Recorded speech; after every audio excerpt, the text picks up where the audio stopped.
الحمد لله نحمده ونستعينه ونستغفره ونؤمن به ونتوكل عليه ونعوذ بالله من شرور أنفسنا ومن سيئات أعمالنا من يهده الله فلا مضل له ومن يضلله فلا هادي له ونشهد أن لا إله إلا الله وحده لا شريك له ونشهد أن سيدنا ونبينا ومولانا محمدًا عبده ورسوله أما بعد فقد قال النبي صلى الله تعالى عليه وسلم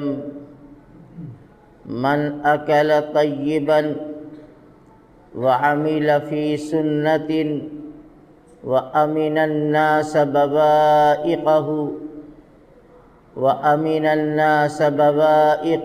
فقد دخل الجنة أو كما قال صلی اللہ علیہ وسلم۔ بزرگوں اور بھائیوں، اس حدیث سے متعلق گزشتہ جمعہ کے پہلے جمعہ میں نے کچھ باتیں عرض کی تھی۔ آج اسی حدیث کے بقیہ حصے کے بارے میں کچھ باتیں عرض کروں گا۔ آقا دو عالم صلی اللہ تعالی علیہ وسلم نے ارشاد فرمایا کہ 3 چیزیں ہیں، جب آدمی اس پر عمل کرے گا تو یہ 3 چیزیں اسے جنت میں پہنچا دیں گی، جس میں پہلی چیز تھی رزق حلال، پاک کمائی، اور اس سلسلے میں نے آپ سے رزق حلال کی اہمیت، اس کی برکت اور اس کے دنیا اور آخرت سے متعلق جو فائدے ہیں وہ میں نے ذکر کیا تھا۔ دوسری بات رسول اللہ صلی اللہ علیہ وسلم نے اس حدیث میں فرمائی وَعَمِلَ فِي سُنَّةٍ، جس نے سنت کے مطابق کام کیا، سنت کے مطابق اس کی زندگی گزری۔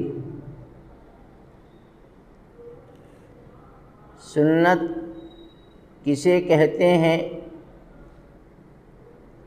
اس کو سمجھنا ضروری ہے۔ سنت اصل میں کہتے ہیں رسول اکرم صلی اللہ علیہ وسلم کی مبارک زندگی میں آپ نے جو کیا اور آپ نے جو فرمایا،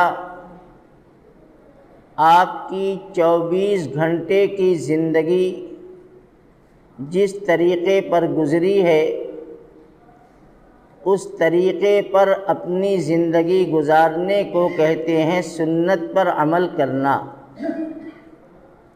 ایک سنت تو وہ ہوتی ہے جس کو ہم جانتے ہیں کہ نماز کی سنت، فجر کی سنت، ظہر، مغرب، عشاء، یہ سنت ہے۔ لیکن یہاں سنت کا مفہوم بہت پھیلا ہوا ہے۔ نبی کی پوری زندگی، چاہے وہ عبادات سے متعلق ہو، چاہے وہ اخلاق سے متعلق ہو، چاہے آپس کے رہن سہن سے متعلق ہو، چاہے آپس کے لین دین معاملات سے متعلق ہو، ہر قدم پر نبی کے طریقے کو اختیار کرنا یہی سنت ہے۔ اور ایک بات خوب اچھی طرح یہ ذہن میں رہے کہ جب آدمی سنت کو سنت جان کر اور یہ سوچ کر کہ ہمارے آقا حضرت محمد صلی اللہ علیہ وسلم نے اس کام کو ایسے ہی کیا ہے، تو سنت کو سنت جان کر جو آدمی اس پر عمل کرے گا تو اس کا دو فائدہ ہوگا۔ ایک فائدہ تو یہ ہوگا جو بہت اہم فائدہ ہے کہ آقائے دو عالم صلی اللہ علیہ وسلم کی روحانی محبت اور آپ کا روحانی قرب حاصل ہوگا، اور اس کا احساس دل سے ہوگا، دل اسے محسوس کرے گا۔ اس لیے کہ جو نبی کی سنت کو اپنا محبوب بنا لے تو نبی اسے محبوب بنا لیتے ہیں، نبی کی نظر میں وہ محبوب بن جاتا ہے۔ اور دوسرا فائدہ یہ ہوگا کہ اس کے دل میں سنت کی پابندی کرنے کے نتیجے میں ایک نورانیت پیدا ہوگی، دل کے اندر نور پیدا ہوگا، اور یہ وہ چیز ہے جو ہمارے لیے دنیا اور آخرت دونوں جگہ کی نجات اور کامیابی کا ذریعہ ہے۔ اب یہ سمجھو کہ رسول اللہ صلی اللہ علیہ وسلم نے یہ فرمایا کہ وَعَمِلَ فِي سُنَّةٍ، سنت کے مطابق اس کی زندگی گزری، سنت کو اس نے اختیار کیا۔ اب میں نے بتایا کہ سنت نام ہے 24 گھنٹے کے اس معمول کا جو آقائے دو عالم صلی اللہ تعالی علیہ وسلم سے منقول ہے اور آپ نے اسے کیا ہے یا کہا ہے۔ اب آپ یہ سمجھیے کہ بہت سا عمل جو بظاہر بڑا ہلکا اور چھوٹا معلوم ہوتا ہے لیکن اپنے آپ میں وہ بڑا اہم ہوتا ہے۔ اگر ہم یہ سوچیں اور سمجھ لیں کہ یہی میرے نبی کا طریقہ ہے اور نبی کا طریقہ جان کر اس کو اختیار کریں تو بہت اہم عمل ہے۔ مثال کے طور پر آقا نامدار صلی اللہ علیہ وسلم کا طریقہ یہ تھا کہ جب آپ مسجد میں آتے تو ہمیشہ دایاں قدم مسجد میں داخل کرتے، یہ آپ کا عمل ہے، اور اس عمل کو آپ سے صحابہ نے لیا اور سیکھا اور اس پر عمل کیا۔ تو اگر ہم یہ سمجھیں اور یہ سمجھ کر دھیان سے مسجد کے دروازے پر آ کر یہ ذہن بیٹھائیں کہ ہمارا داہنا قدم مسجد میں پہلے پڑھنا چاہیے، تو سنت پر عمل ہو گیا۔ اور سنت کے پر عمل کا فائدہ میں نے بتایا کہ حضور پاک صلی اللہ علیہ وسلم کی محبت اور آپ کا تعلق اور روحانی رشتہ مضبوط ہوگا۔ یہ ایک سنت ہے، بڑی آسان ہے، بس ذرا دھیان کی ضرورت ہے۔ یہ سوچو کہ میرے نبی ہمیشہ مسجد میں داہنے قدم سے آتے تھے، اور اسی طرح سے مسجد سے جب نکلنا ہوتا تو آپ کا بایاں قدم پہلے پڑتا، دایاں بعد میں پڑتا۔ یہ نبی کا طریقہ ہے، اسے سنت کہتے ہیں کہ دائیں پاؤں سے مسجد میں آؤ اور بائیں پاؤں سے مسجد سے جاؤ۔ کتنا آسان، کتنا ہلکا عمل ہے، لیکن یہ سوچ کر کہ یہ میرے نبی کی زندگی ہے، یہ میرے نبی کا طریقہ ہے، تو آپ اس کا فائدہ دیکھیں گے۔ اسی طرح سے رسول اکرم صلی اللہ علیہ وسلم کا ایک طریقہ یہ تھا کہ جب آپ مسجد میں داخل ہوتے تو دعا پڑھ کے داخل ہوتے، رب اغفر لی وافتح لی ابواب رحمتک، یا اللہم افتح لی ابواب رحمتک۔ یہ نبی کی سنت ہے۔ کتنا مختصر سا وظیفہ اور کتنی آسان دعا، اللہم اغفر لی وافتح لی ابواب رحمتک، اے اللہ ہماری مغفرت فرما اور ہمارے لیے اپنی رحمت کے دروازے کو کھول دے۔ کتنی آسان، کتنی جامع دعا ہے۔ اسی طرح سے مسجد میں آنے کی ایک تیسری سنت، میں بہت آسان باتیں جو عمل کی والی ہیں بتا رہا ہوں۔ 2 سنت میں نے مسجد میں آنے کی بتا دی، ایک داہنے پاؤں سے آنا، دوسرے دعا پڑھ کے آنا، اور تیسری سنت آقا نامدار صلی اللہ علیہ وسلم کا طریقہ یہ تھا، کتابوں میں بھی آپ سنتے ہیں کہ جب آپ مسجد میں آتے تو آپ جتنی دیر مسجد میں رہنا ہوتا، داخل ہوتے وقت آپ نفلی اعتکاف کی نیت فرماتے، بسم اللہ دخلت ونویت سنت الاعتکاف، میں اللہ کا نام لے کر اللہ کے گھر میں داخل ہو رہا ہوں اور میں اعتکاف کی نیت کرتا ہوں۔ علماء نے لکھا ہے کہ نفلی اعتکاف 5 منٹ اور 10 منٹ کا بھی ہو سکتا ہے۔ اب آپ مسجد میں آئے تو آپ کو مسجد میں 4 فضیلت حاصل ہو گئی۔ ایک یہ کہ نماز پڑھیں گے، وہ تو مستقل ایک فضیلت، دوسرے داہنے پاؤں سے آئے، سنت پر عمل کرنے کی فضیلت، دعا پڑھ کے آئے، اس کی فضیلت، آپ نے اعتکاف کی نیت کر لی۔ زبان سے اس دعا کا پڑھنا بھی ضروری نہیں ہے، سب کو دعا یاد نہیں ہوتی کہ بسم اللہ دخلت ونویت سنت الاعتکاف۔ آپ نے اپنا دائنا قدم مسجد میں داخل کیا، دل میں ارادہ کیا کہ میں جتنی دیر رہوں گا میں اعتکاف کی نیت سے رہوں گا، بس۔ کتنا آسان عمل، حضور پاک صلی اللہ علیہ وسلم کی ان محبوب سنت پر عمل بھی ہو گیا اور آپ کو 4 قسم کا ثواب حاصل ہو رہا ہے، نماز کا، سنت کے مطابق داخل ہونے کا، اعتکاف کا، دعا کے پڑھنے کا۔ یہ سنت ہے۔ آقا نے فرمایا وَعَمِلَ فِي سُنَّةٍ، سنت کے مطابق اس کی زندگی گزری۔ اسی طرح سے مسجد سے باہر جانا، بایاں پاؤں پہلے نکالا جائے، دایاں پاؤں بعد میں۔ اب سوال یہاں پیدا ہوتا ہے کہ ایک سنت تو یہ ہے کہ چپل ہو یا جوتا پہلے داہنے پاؤں میں پہنا جائے، اس کے بعد بایاں پاؤں میں پہنا جائے، یہ حضور کی سنت ہے، علماء نے اسی کو لکھا ہے۔ تو اب ہم جب بایاں پاؤں نکالیں گے تو ایک سنت پہ تو عمل ہوا اور ایک سنت پر عمل چھوٹ گیا، اس لیے کہ جوتا پہننا ہے پہلے دائیں پاؤں میں۔ تو ہمارے اکابر رحمہم اللہ نے اس پر عمل کر کے بتا دیا کہ دیکھو دونوں سنتیں جمع ہو سکتی ہیں۔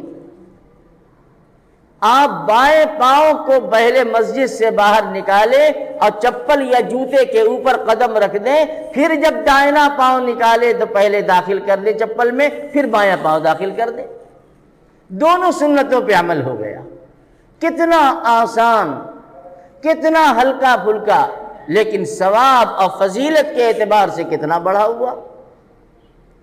آقا دو عالم صلی اللہ علیہ وسلم کی یہ سنت ہے، اسی کو آپ نے فرمایا وَعَمِلَ فِي سُنَّةٍ۔ ہم سنت صرف نماز کی سنت سمجھتے ہیں، ایسا نہیں، وہ سنت اپنی جگہ، یہ 24 گھنٹے کی زندگی کا نظام الاوقات ہے کہ ہم اپنی 24 گھنٹے کی زندگی کو سنت کے طریقے پر ڈھالنے کی کوشش کریں۔ اسی طرح سے راستے کی سنت، راستے کی سنت کیا ہے اسے بھی سن لیجئے۔ ایک تو یہ ہے کہ راستہ چلیں تو ایک طرف سے چلیں۔ دیکھو یہ سب چیزیں کرنے والی ہیں، مسلمانوں نے اور ہم نے بھی اس سنت کو چھوڑ دیا۔ آپ کا طریقہ یہ ہے کہ بیچ راستے سے مت چلو، کوئی سامنے سے آ رہا ہے، کوئی پیچھے سے آ رہا ہے، کوئی سواری آ رہی ہے، اس کو دقت ہوگی۔ آپ کا طریقہ یہ ہے کہ بائیں طرف سے کنارے سے چلو، یہ سنت ہے۔ آپ کو بھی دھوکہ ہوا ہوگا، مجھے تو اکثر ہوتا ہے کہ 2 آدمی 3 آدمی یوں لائن لگا کے چل رہے ہیں، اب پیچھے والا انتظار میں ہے کہ یہ بڑھے تو ہم آگے جائیں، ہمیں جلدی ہے۔ فرمایا گیا کہ کنارے سے چلو تاکہ آنے جانے والوں کو کوئی دقت نہ ہو، یہ سوچ کر نہ چلو کہ اس میں ہماری کوئی انسلٹ ہے، یہ سوچ کر چلو کہ میرے آقا کا طریقہ یہی ہے۔ سنت کو سنت سمجھ کر کرو، اس کا ثواب، اس کا لطف بڑھ جائے گا۔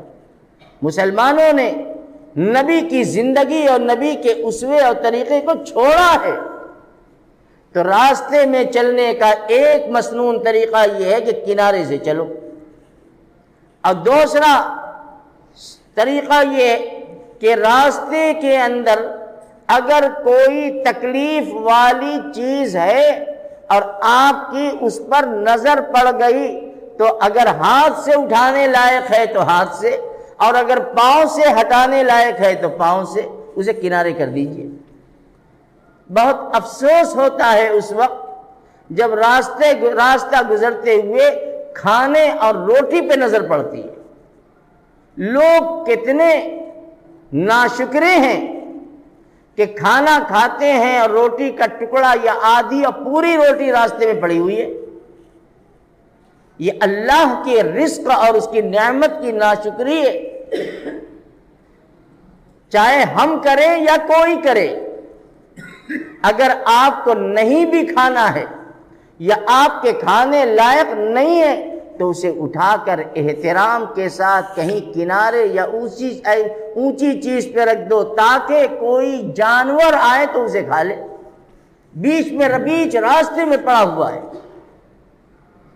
پولیتھین کا جھولا جس میں دال چاول کھانے بوٹیاں ہیں، وہ دھم سے اوپر سے پھینکا اور راستے میں پڑی ہوئی ہے۔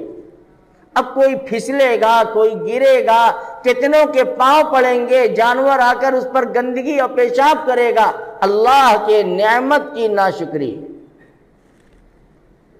ہم سب کو اس سے بچنا چاہیے۔ نہیں کھاتے لائق ہے اسے کنارے رکھو تاکہ کوئی جانور کھا لے۔ تو راستے کی سنت یہ ہے کہ اگر آپ چل رہے ہیں اور کوئی چیز نظر آ گئی تو ہاتھ سے اٹھانے لائق ہے تو ہاتھ سے اٹھا کے کنارے کر دیجیے، پاؤں سے ہٹانے لائق ہے تو آپ پاؤں سے، شیشہ ہے، پتھر ہے، پھل کا چھلکا ہے، کانٹا ہے، یا اس طرح کی کوئی ایسی چیزیں ہیں جس سے کسی کو دھوکہ ہو سکتا ہے، ٹھوکر لگ سکتی ہے، گر سکتا ہے، اللہ کے نبی کی سنت ہے کہ آپ اسے کنارے کر دیتے تھے۔ یہ سنت ہے راستے کی۔ تیسری سنت راستے کی وہ یہ ہے کہ راستہ چلتے ہوئے کسی کا سامنا ہو اسے سلام کرو۔ اللہ کے رسول کی یہ بڑی محبوب سنت ہے۔ رسول اکرم صلی اللہ علیہ وسلم کے بارے میں آتا ہے کہ آپ راستہ چلتے ہوئے ہر چھوٹے بڑے کو سلام میں پہل فرماتے تھے۔ کوئی آپ کس کو سلام کرنا چاہے تو آپ سے پہلے سلام نہ کر سکتا، سلام میں پہل آپ فرماتے۔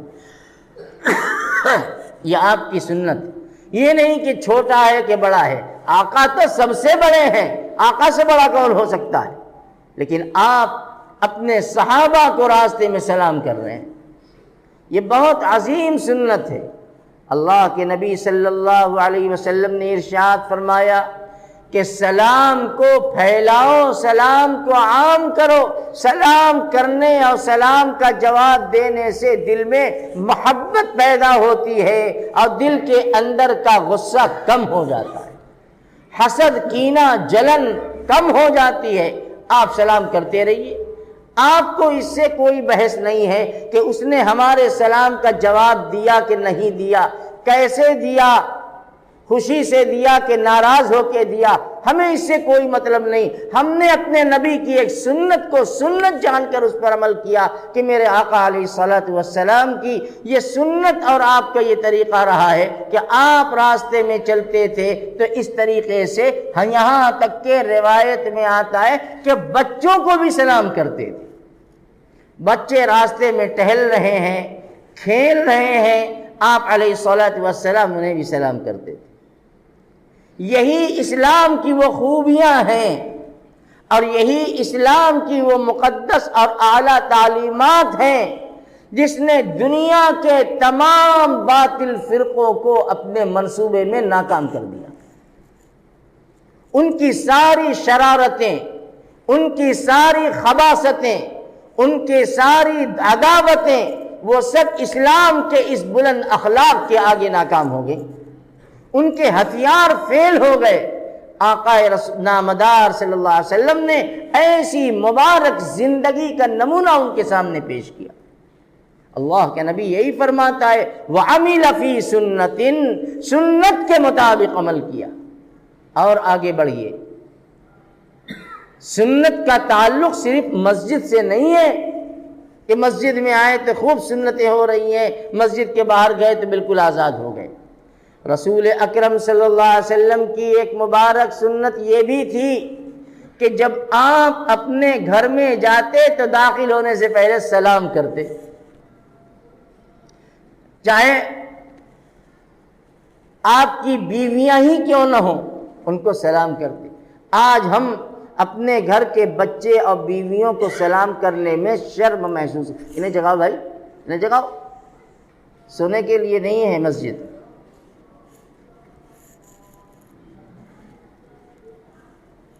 جی میں عرض یہ کر رہا تھا کہ آپ اپنی بیوی کو سلام کرتے، آج ہم اپنے بچے اور بیوی کو گھر میں داخل سلام کرنے میں شرم محسوس کرتے ہیں۔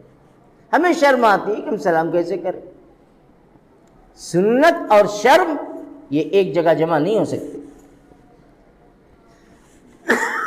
شروع میں حجاب معلوم ہوگا کیونکہ ہم اس سنت سے بہت دور ہیں۔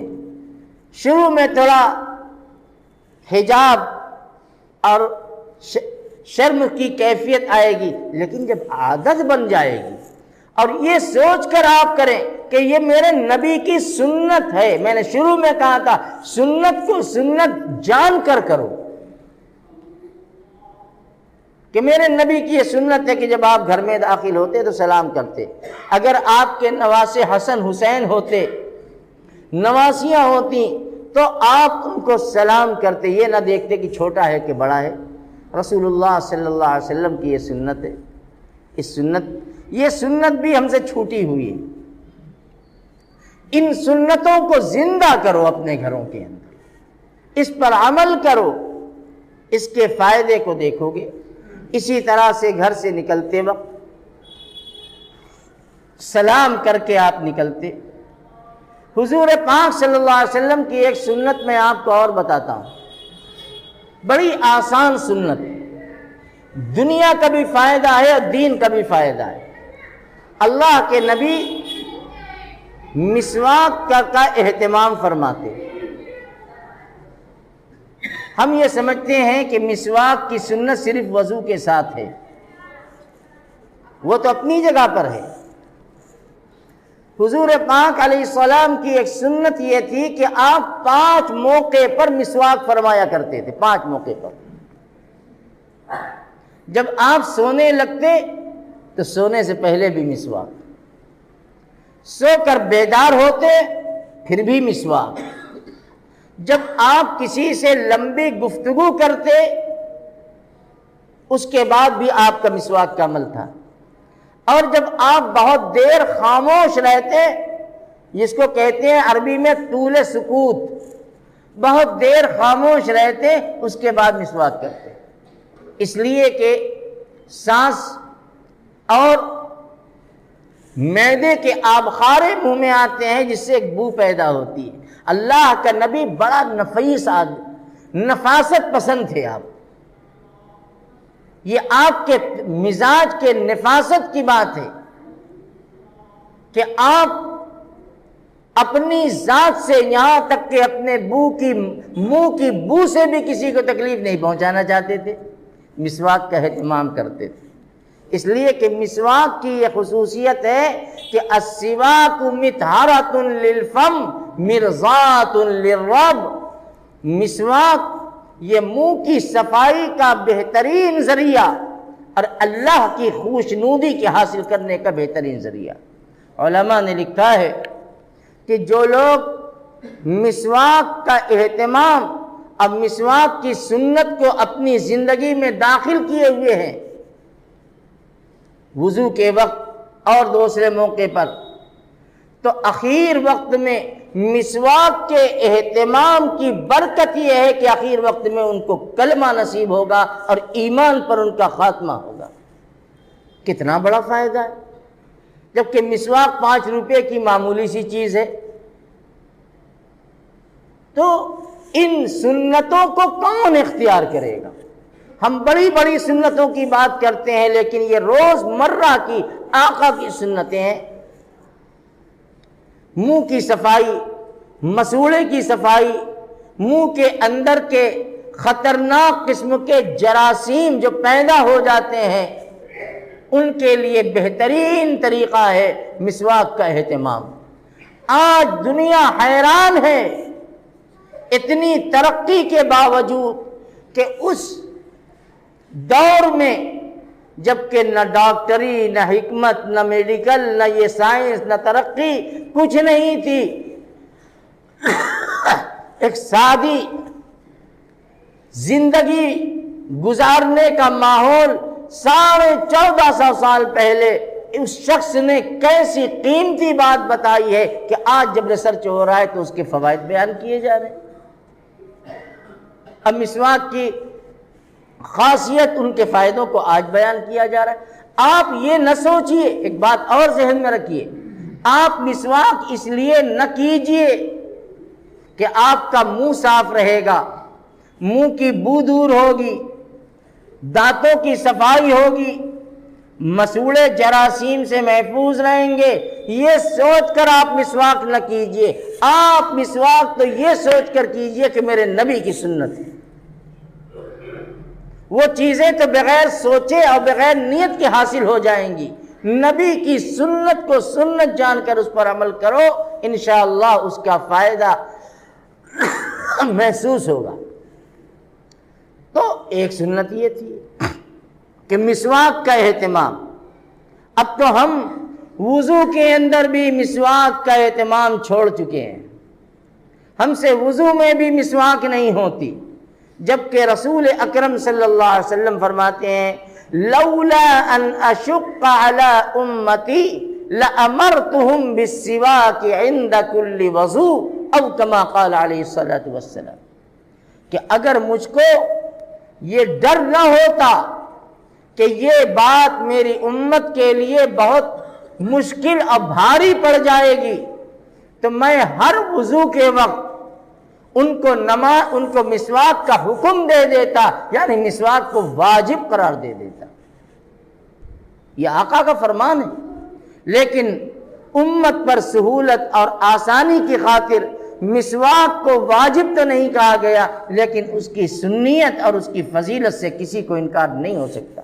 مسلمانوں، نبی کی عمل طرز زندگی کو سنت جان کر اور یہ سوچ کر کہ میرے نبی کا یہ طریقہ تھا، کرو۔ اللہ کی محبت، نبی کی محبت، قلب کے اندر نورانیت، اور جب دل کے اندر نورانیت آئے گی تو چہرہ بھی نورانی بن جائے گا۔ یہ تجربے کی بات ہے۔ اسی طرح سے سنت کا ایک تعلق یہ بھی ہے کہ ہم اپنے بیوی بچوں کے ساتھ کیسے رہیں۔ ہم یہ سمجھتے ہیں کہ یہ میری دنیا داری ہے کہ بیوی کے ساتھ، بچوں کے ساتھ تفریح کرنا، کھیل کرنا، ان کے گھر کے کاموں کے اندر ہاتھ بٹا دینا۔ نہیں، یہ میرے نبی کی سنت ہے۔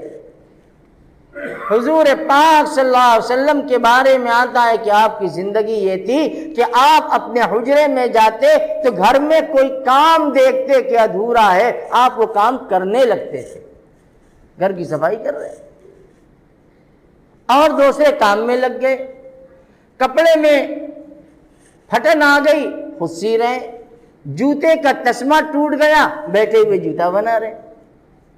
ذرا سوچو، دونوں جہان کے سردار ہیں، اللہ کے سب سے محبوب ہیں، لیکن گھر میں اس طرح سے رہ رہے ہیں جیسے ایک عام آدمی رہتا ہے۔ تو ہم بھی کبھی کبھی اس سنت کو اپنے گھروں میں زندہ کریں، کچن میں جا کر ہاتھ بتا دیں یہ بھی میرے نبی کی سنت ہے، یہ سوچ کر نہیں کہ میری گھر والی کا کام کم ہو جائے گا، بلکہ کبھی کبھی یہ سوچ کر کہ میرے نبی نے بھی حضرت عائشہ کے ساتھ یہ کام کیا ہے۔ میرے بھائیو، سنت کے بڑے فائدے ہیں، کر کے تو دیکھو۔ تو یہ بھی سنت ہے، بیوی بچوں کے ساتھ ہنسنا کھیلنا، ان کے لیے وقت کا نکالنا، ان کے ساتھ تفریح کرنا، ان کی دل بستگی کرنا، یہ بھی میرے نبی کی سنت ہے۔ حسن حسین کے ساتھ آپ کھیلتے تھے، ازواج مطہرات بیٹھی ہوئی ہیں، آپ ان کے ساتھ مزہ فرما رہے ہیں، ہر طرح کی باتیں ہو رہی ہیں۔ یہ رسول اللہ صلی اللہ علیہ وسلم کی سنت ہے۔ ایک حدیث سناتا ہوں بخاری شریف کی۔ ایک مرتبہ حضور پاک صلی اللہ علیہ وسلم کے حجرے میں آپ کی ساری بیویاں اکٹھا تھیں اور آپ سے بات کر رہی تھیں، اور بات میں ذرا زور کچھ ناگواری کے انداز میں کچھ مطالبہ تھا، کچھ باتیں ہو رہی ہیں، ہنسی بھی ہو رہی ہے، اور بات میں جیسے آپس میں تعلق ہوتا ہے تو خوشی، کبھی ناگواری، کبھی غصہ، کبھی نرمی، یہ زندگی کا حصہ ہے۔ حضور کے ساتھ بھی یہ ہوتا تھا، ایسا نہیں ہے، آپ کے گھر میں بھی یہ ہوتا تھا۔ ہو رہی ہے بات، اتنے میں دروازے پر دستک ہوئی، جیسے کوئی آیا ہے۔ آقا نے پوچھا من، کون؟ آواز آئی عمر، یعنی حضرت عمر رضی اللہ تعالیٰ عنہ آئے تھے کسی کام سے، انہوں نے دستک دی دروازے پر۔ حدیث میں آتا ہے کہ حضور کی بیویاں آپ کو گھیرے ہوئے بیٹھی تھی، باتیں ہو رہی ہیں، ہنسی تفریح بھی ہو رہی ہے، سب کچھ ہو رہا ہے۔ جہاں عمر کا نام سنا بس ساری عورتیں باہر اندر بھاگ کے اندر پردے میں بھاگ گئی۔ عمر کا نام سنتے ہی آپ کی بیویاں ڈر کے مارے اندر بھاگی۔ اب حضور نے حضرت عمر کو اجازت دی کہ عمر آ جاؤ۔ جب آئے تو دیکھا کہ رسول اللہ صلی اللہ علیہ وسلم مسکرا رہے۔ حضرت عمر خوش ہو گئے اور فرمایا اضحک اللہ سنک یا رسول اللہ، اے اللہ کے پیغمبر، اللہ آپ کو ہنساتا ہی رہے، یعنی آپ کو خوش رکھے۔ یہ تو بتائیے کہ ہنسی آئی کیوں آپ کو؟ ما اضحکک، کس چیز نے آپ کو ہنسا دیا؟ اللہ کے نبی نے فرمایا کہ عمر تم تو عجیب و غریب آدمی، ابھی ساری گھر کی عورتیں مجھے گھیرے بیٹھی تھیں اور طرح طرح کی باتیں ہو رہی تھیں، تمہارا نام سنتے ہی مارے ڈر کے سب بھاگی کہ عمر آ گئے، عمر آ گئے۔ حضرت عمر رضی اللہ تعالی عنہ خوشی کے مارے آپ کی آنکھ سے آنسو چھلک پڑا، اور حضور کی عورتوں کو مخاطب کر کے فرماتے ہیں یا عدوات انفسہن، اے اپنی جانوں کی دشمن، اتخاف منی ولا تخاف رسول اللہ صلی اللہ علیہ وسلم، اے اپنی جان کی دشمن عورتوں، یہ عجیب تمہاری بات ہے کہ مجھ سے تو ڈرتی ہو اور نبی سے نہیں ڈرتی۔ اندر سے عورتوں نے جواب دیا کہ ہاں بات صحیح ہے، میں نبی سے نہیں ڈرتی، آپ سے ڈرتی، اس لیے کہ آپ بڑے غصیلے ہیں۔ ٹھیٹ زبان میں یعنی آپ کا غصہ اور جلال بہت ہے، آپ کے جلال کا روب ہے کہ آپ سے بہت ڈر لگتا ہے، نبی سے ڈر نہیں لگتا۔ میں آپ کو نبی کی وہ سنت بتا رہا ہوں جو بیوی بچوں سے متعلق ہے، کہ آپ کے گھر کی زندگی ایسی تھی۔ میرے بھائیوں بزرگوں، آقا دو عالم صلی اللہ علیہ وسلم نے یہی فرمایا وَعَمِلَ فِي سُنَّةٍ، جو سنت کے طریقے پر اور سنت کے مطابق زندگی گزارے گا۔ اور آخری بات وَأَمِنَ النَّاسَ بَوَائِقُهُ، اور کسی کو اپنی ذات سے تکلیف نہ پہنچائے گا، فَقَدْ دَخَلَ الْجَنَّةَ، تو وہ جنتی ہے۔ اللہ تعالیٰ ہمیں اپنے روز مرہ کے معمول میں آقا کی ان سنتوں کو داخل کرنے اور اس پر عمل کی توفیق عطا فرمائے۔ وآخر دعوانا ان الحمد للہ رب العالمین۔